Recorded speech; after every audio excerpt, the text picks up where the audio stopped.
आज मैं आप लोगों को लेकर आई हूँ यूपी और बिहार की बहुत ही ज़्यादा फेमस सत्तू का पराठा बनाने की रेसिपी। सत्तू यूपी और बिहार में घर घर में खाया जाता है। सत्तू से बहुत सारे अलग अलग तरह के वैरायटी की डिशेस बनती हैं, जैसे कचौरी, पराठा, शरबत, लड्डू। तो आप यहाँ पर सत्तू को बनाकर घर पर रखें और तरह तरह की डिशेस बना सकते हैं। सत्तू को ज़्यादातर काले चने से ही बनाया जाता है। ये देखिए, यहाँ पर काला चना जो भुना हुआ मार्केट में मिलता है उसे मैंने ले लिया है। इसे छिलकों के साथ ही पीस लेना है। छिलकों को चने से बिल्कुल अलग ना करें, छिलकों के साथ ही इसे पीस लेना है। तो यहाँ पर हमारा सत्तू का जो पाउडर है ये तैयार हो गया है। सत्तू को आप सिर्फ चने से बना सकते हैं या भुना हुआ जव इसमें मिक्स कर सकते हैं। जब अगर ना हो तो उसके बदले आप ओट्स को ही भूनकर मिक्स कर लें, वो एक सब्स्टिट्यूट की तरह काम करता है। तो अब यहाँ पर सत्तू का जो पराठा है उसके लिए स्टफिंग बनाएंगे, जिसके लिए 1 कप के बराबर सत्तू का ये पाउडर यानी जो चना भून कर रखा था उसे ले लिया है। आधा कप यहाँ पर मैंने बारीक कटा हुआ प्याज ले लिया है। इसी के साथ 1 बड़ा चम्मच यानी कि ये 2 टेबलस्पून के बराबर कूटा हुआ लहसुन है, इसे डाल दिया है। 1 टीस्पून अजवाइन थोड़ा सा क्रश करके डाल दूंगी। यहाँ पर बारीक कटा हुआ हरा धनिया है, इसे डाल दिया है। नमक डाल दूंगी स्वाद अनुसार। बारीक कटी हुई हरी मिर्च डाल देनी है। चटपटे फ्लेवर के लिए यहाँ पर मैं एक छोटा टुकड़ा लाल मिर्च का जो अचार होता है उसे डाल दूंगी, यानी भरी मिर्ची का जो अचार होता है, और आम का अचार 2 पीस लिए हैं मैंने, इनको डाल दूंगी। तो ये पूरी की पूरी ट्रेडिशनल रेसिपी है। आप इसकी जगह चाहें तो मार्केट में जो आम का अचार मिलता है उसे भी यूज़ कर सकते हैं। सारी चीज़ों को अच्छी तरीके से मिक्स कर लेना है। यहाँ पर आम के अचार में जो गुठली वाला हिस्सा होता है उसे पहले मैं चाकू से अलग कर लूँगी और फिर इसे अच्छे से मिक्स कर लूँगी। तो यहाँ पर ये देखिए, हमारा जो मिक्सचर है ये बन के तैयार हो गया है। अब सत्तू को बाइंडिंग देने के लिए यहाँ पर मैं 2 टेबलस्पून राई का तेल डाल दूँगी। राई का तेल काफ़ी है 2 टेबलस्पून बाइंडिंग देने के लिए। बाइंडिंग देने के साथ साथ राई के तेल से बहुत ही अच्छा फ्लेवर भी आता है। तो या तो आप राई का तेल डाल लें या तो फिर अचार का जो तेल होता है उसे भी डालकर आप मिक्स कर सकते हैं। तो ये देखिए, यहाँ पर बाइंडिंग आ गई है अच्छे से। सारे पीसेस यानी अचार के जो पीसेस अगर आपको बड़े टुकड़े मिलें तो उसे भी मसलते हुए अच्छी तरीके से सारी चीज़ों को मिक्स कर ले। तो यहाँ पर ये देखिए, हमारा जो मिक्सचर है ये बन के तैयार हो गया है। तो बिल्कुल इसी तरीके का मिक्सचर बनना चाहिए। इससे सत्तू का जो ये स्टफिंग है इसे भरने में काफ़ी आसानी होती है। टेस्ट तो अच्छा आएगा ही, टेक्सचर भी बहुत अच्छा आएगा। तो यहाँ पर चलिए अब आटा तैयार कर लेते हैं। आटा बनाने के लिए यहाँ पर मैंने 3 कप गेहूं का आटा ले लिया है। इसमें डाल दिया है थोड़ा सा नमक और फिर थोड़ा थोड़ा करके पानी डालना है। और जिस तरीके से हम रोटी के लिए आटा गूँथते हैं, ना बहुत ज़्यादा कड़क ना बहुत ज़्यादा नरम, वैसे ही आटा गूँथ कर तैयार कर लेना है। आटा तैयार हो जाए फिर इसे मैं 10 मिनट रेस्ट होने के लिए छोड़ दूँगी। तब तक टमाटर की चटनी बना लेते हैं। तो यहाँ पर 2 टमाटर मीडियम साइज़ का ले लिया है मैंने। इसे चूल्हे पर इस तरह से भून लूँगी, इससे स्मोकी फ्लेवर आएगा और चटनी बहुत टेस्टी बनेगी। पलट पलट कर टमाटर को अच्छे से भून लें। अब यहाँ पर टमाटर ठंडे हो गए हैं तो इनका छिलका उतार कर इनको छोटे टुकड़ों में काट कर एक बोल में ले लूँगी। साथ ही साथ यहाँ पर मैं डाल दूँगी आधा कप के बराबर बारीक कटा हुआ प्याज।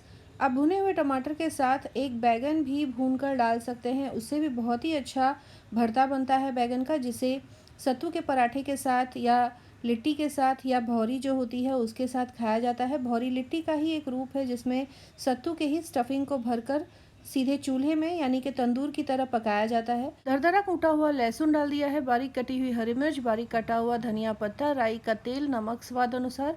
सारी चीज़ों को अब इस तरह से मसल के मैं मिक्स कर लूँगी। इससे बहुत ही अच्छा जूसी टेक्स्चर आएगा इस चटनी में और बहुत ही अच्छा फ्लेवरफुल बनेगा।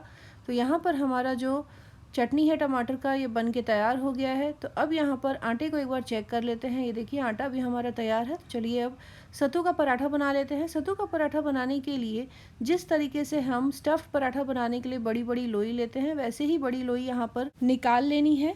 तो यहाँ पर अब इसे मैं डस्ट करके सूखे आटे से अंगूठे की सहायता से कटोरी जैसा शेप दे लूँगी। कटोरी जैसा शेप दे लेने से स्टफिंग भरने में काफ़ी आसानी होती है। तो यहाँ पर कटोरी जैसा ये देखिए बन गया है। तो अब इसमें मैं करीब 2 टेबलस्पून सत्तू का जो मिक्सचर है इसे भरकर किनारों से आटे को बीच में लाकर ऊपर से अच्छे से सील कर लेना है और फिर हथेली की सहायता से इसे चपटा कर लें। यहाँ पर ये देखिए, ऊपर से मैंने अच्छे से सील कर लिया। अगर ज़्यादा एक्स्ट्रा आटा है तो उसे अलग कर लें या तो फिर इसी तरीके से अंदर की तरफ मोड़ते हुए दबाकर आप चिपका लें। तो यहाँ पर हमारा एक स्टफ्ड सत्तू का पराठा जो है ये स्टफिंग करके तैयार हो गया है। अब इसे बेलने से पहले हाथों से ही, उंगलियों से ही इसे इस तरह से फैला लेना है, जिससे कि स्टफिंग अंदर ही अंदर अच्छे से फैल जाएगी और ये पराठे बेलते वक्त बिल्कुल भी नहीं फटेंगे। अब थोड़ा सा सूखा आटा फिर से डस्ट करके एकदम हल्के हाथों से बेलन से इसे बेलना है। बहुत ज़्यादा पतला नहीं बेलें, क्योंकि फिर ये पराठे जो हैं थोड़े से फटने लगते हैं। प्याज की वजह से हो सकता है ऊपर की तरफ से लेयर ज़्यादा पतली हो जाए, लेकिन घबराने की ज़रूरत नहीं है। सत्तू का पराठा ऐसे ही बनता है, लेयर पतली सी होती है और इससे सत्तू के पराठे का जो टेस्ट है बहुत ही अच्छा आता है। ये देखिए यहाँ पर एक और मैंने स्टफ़ करके तैयार कर लिया है। उंगलियों की सहायता से इसे इस तरह से फैला लूँगी और फिर एकदम हल्के हाथों से बेलन से इसे बेल लेना है। तो सत्तू के पराठे इसी तरीके से तैयार कर लेने हैं। यहाँ पर सत्तू का पराठा बेल लेने के बाद तवा मैंने गर्म होने के लिए रख दिया है। मीडियम आंच पर तवे को रखना है और मीडियम आंच पर ही इस पराठे को सेकना है। तो तवा गर्म हो जाए उसके बाद एक पराठे को इस तरीके से तवे पर डाल दें और फिर इसे एक तरफ से सुनहरा होने तक सेक लें। फिर यहाँ पर मैं अब थोड़ा सा देसी घी लगाऊंगी, पलटकर दूसरी तरफ से भी सुनहरे स्पॉट्स आने तक इनको सेक लेना है। तो इस तरीके से सत्तू के पराठे को सेक लें। बहुत ही टेस्टी और क्रिस्पी ये सत्तू के पराठे बनकर तैयार होते हैं। यहाँ पर सत्तू के पराठे को मैंने देसी घी से लगाकर सेका है। आप चाहें तो नॉर्मल कुकिंग ऑयल लगा सकते हैं या बिना तेल के भी इसे तैयार कर सकते हैं। एक खास बात, अगर आपको मेरी रेसिपी अच्छी लगती है तो लाइक, शेयर और सब्सक्राइब ज़रूर करें। मेरे चैनल को ज़्यादा से ज़्यादा सब्सक्राइब करें, ज़्यादा से ज़्यादा शेयर करें, सपोर्ट बनाए रखें। तो यहाँ पर ये देखिए पलट दिया मैंने दूसरी तरफ से और अब इसी तरीके से इसे मैं सेक लूँगी। सत्तू के पराठे बहुत ही फुले फुले बनते हैं। सत्तू का पराठा टेस्टी बनाने के लिए बहुत सारी चीज़ों का खास ध्यान रखना पड़ता है, यानी जो स्टफिंग हम तैयार करते हैं उसमें हर एक चीज़ एकदम माप से होनी चाहिए। यहाँ पर प्याज और लहसुन का जो मिक्सचर है, मैंने देखिए जितना सत्तू लिया था उसका आधा प्याज लिया था और उसका 1/3 हिस्सा मैंने लहसुन लिया, जिससे कि फ्लेवर बहुत ही अच्छा आएगा। ये देखिए सत्तू का पराठा हमारा एक तैयार हो गया है। दूसरा भी मैं आपको दिखा देती हूँ।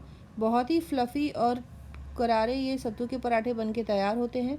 तो एक तरफ से एक बार सुनहरे जब हो जाएं तो इनको पलटकर देसी घी लगाकर अब दोनों तरफ से अच्छे से मैं सेक लूँगी।